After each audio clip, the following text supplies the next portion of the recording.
तुम मुझे ये कह रहे हो कि जो कुछ लिखा हुआ है वही कुछ होना होता है।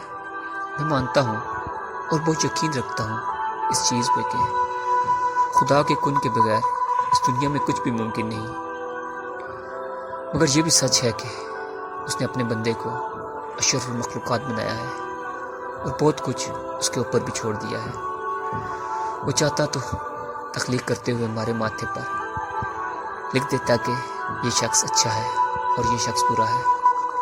मगर जानते हो उसने ऐसा क्यों नहीं किया, या वो ऐसा क्यों नहीं करता? वो किसी को बुरा या अच्छा नहीं बनाता। वो इसका फैसला हम पर छोड़ देता है कि कौन सा रास्ता अख्तियार करेगा और कौन सी राह अख्तियार करेगा।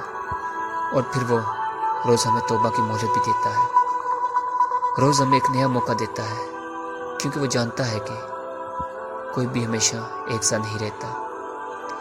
इसलिए वो दुनिया की निगाह से हमें नहीं देखता। हम लोग हैं जो हर चीज़ को दुनिया की निगाह से देखते हैं। वो नहीं देखता कौन अच्छा है कौन गंदा है। वो तो बस ये देखता है कि ये मेरा है और मेरी जानिब आ रहा है, और अगर नहीं आ रहा तो ये मेरी जानिब ज़रूर आएगा, और उसका दर हमेशा खुला रहता है। वो हमें हर रोज़ हर बार मोहलत देता है, और उसके बाद फिर एक ऐसा सफ़र शुरू होता है कि जो अल्लाह को चुनता है अल्लाह उसे चुन लेता है। वो उतना पाक है जिसे चुनता है उसको भी पाक कर देता है। इश्क वालों को वो अपनी राह में कुर्बान होने के लिए चुनता है। मोहब्बत वालों को अपनी रज़ा में राज़ी रहने के लिए चुनता है।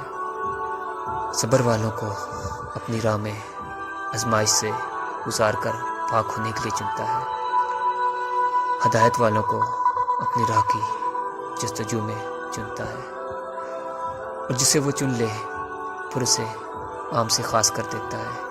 इतना ख़ास कर देता है कि फिर वो फरमाता है, बस मुझे याद करो, मैं तुम्हें याद करूँगा।